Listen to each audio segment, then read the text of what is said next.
Muzaffarabad the voice of UK chairman Muzaffarabad city development foundation Zahid Amin advocate ने कहा है कि हुक्मरान नए तरक्याती मिजानिया में कैपिटल सिटी 3 के साथ अदलो इंसाफ नहीं कर रहे हैं। असेंबली के बजट सेशन पर मुनज़्ज़म सदाए एहतजाज बुलंद की जाएगी। हालिया 4 बरसों के दौरान 5 लाख आबादी के कैपिटल सिटी का बदतरीन तरक्याती इस्तेहसाल किया गया है। उन्होंने मुतालबा किया कि मनसूख शुदा कैपिटल तरक्याती पैकेज और अहम शहरी मंसूबों को आमदा बजट में शामिल किया जाए।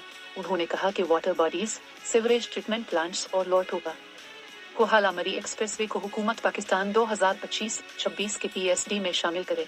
उन्होंने इस अमर पर अफसोस का इजहार किया कि बल्दियाती सियासी अवामी इंतखाबी कायदीन दारुल हुकूमत के असल मसाइल पर बिल्कुल तवज्जो नहीं दे रहे हैं। कैपिटल सिटी के नजरअंदाज शुदा और मनसूख शुदा तरक्याती मामलात अवामी और सियासी एजेंडे का हिस्सा नहीं हैं।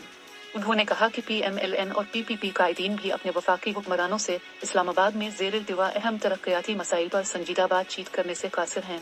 उन्होंने कहा कि इंटरनेशनल एयरपोर्ट, ड्राई पोर्ट और रेलवे लाइन के लिए मीरपुर बाशिंदगान आज़ाद कश्मीर का मुतफ़िका मुतालबा है। ताहम मुजफ्फराबाद के मसलहत पसंद कायदीन को अपने जायज़ हक की बात करने से घबराना नहीं चाहिए। दारुल हुकूमत में आबाद 1990 के हज़ारों मुहाजिरीन की खस्ता हाल बस्तियां भी ADP और PSDP से अपना जायज़ हिस्सा मांग रहे हैं। उन्होंने कहा कि 6 साल से मानसहरा मुजफ्फराबाद मोटरवे लोहार गली टनल के मंसूबे मंजूरी के बावजूद सुस्त रूदी का शिकार हैं। उन्होंने कहा कि हालिया 4 बरसों के दौरान PMLN, PPP और PTI हल्का 3 कैपिटल सिटी के कायदीन ने एक मरतबा भी मनसूख शुदा कैपिटल डेवलपमेंट पैकेज की बात नहीं की है।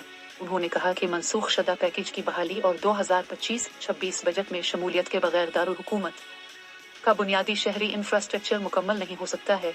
उन्होंने मुतनब्बे किया कि पैकेज की बहाली और अमल दरामद के बगैर दारुल हुकूमत के 5 लाख लोगों की रोजमर्रा की जिंदगी बदतरीन अजाब बन जाएगी।